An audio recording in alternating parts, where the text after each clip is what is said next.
this is Bonnie Giller from Diet Free Zone, and welcome to Intuitive Eating Wednesdays on the Diet Free Zone show.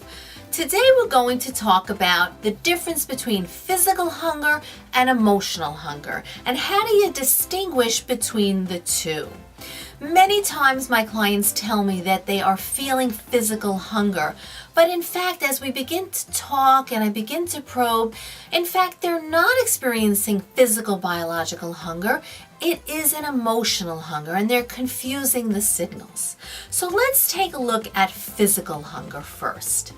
If you're experiencing stomach growling, if you have a low energy level, if your hunger is growing slowly and steadily, and a significant amount of time has passed since the last time you've eaten, and you're thinking about, what are my food options? What should I or could I be eating right now?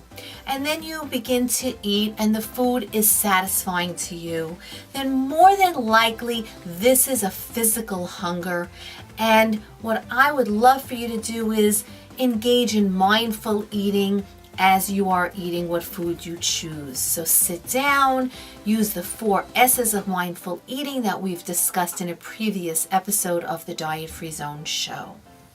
However, if you're not experiencing any physical signs of hunger, you have very specific cravings, eating feels like it's your only option of what you can do right now in the moment with how you're feeling, and it's only been a little bit of time since you've last eaten, then it's quite possible this is an emotional hunger.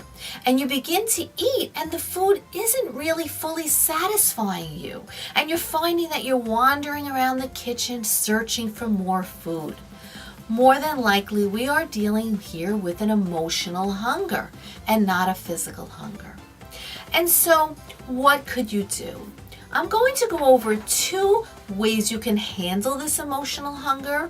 The first is using some distraction techniques. And so first, get out of the kitchen, step out onto the porch, get some fresh air, deep breaths. Second, call a friend, maybe lay down, read a book, distract yourself in the moment, away from the food.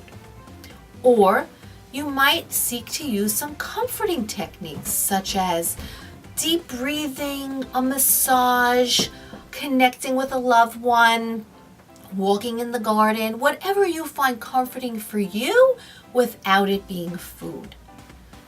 These techniques will help you avoid eating due to an emotion.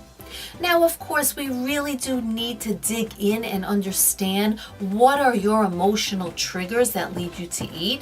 And we will do that in a future episode of the Diet Free Zone show. But for now, take a look at your hunger and try to distinguish if it's physical hunger or emotional hunger. Please let me know in the comments below what you have figured out for yourself the next time you are feeling this hunger. If you've liked this video and have found it helpful, please check like and share it with your friends and loved ones. And for more information on intuitive eating and mindful eating, please be sure to visit dietfreezone.com. Thank you, and I look forward to seeing you on the next episode of the Diet Free Zone show.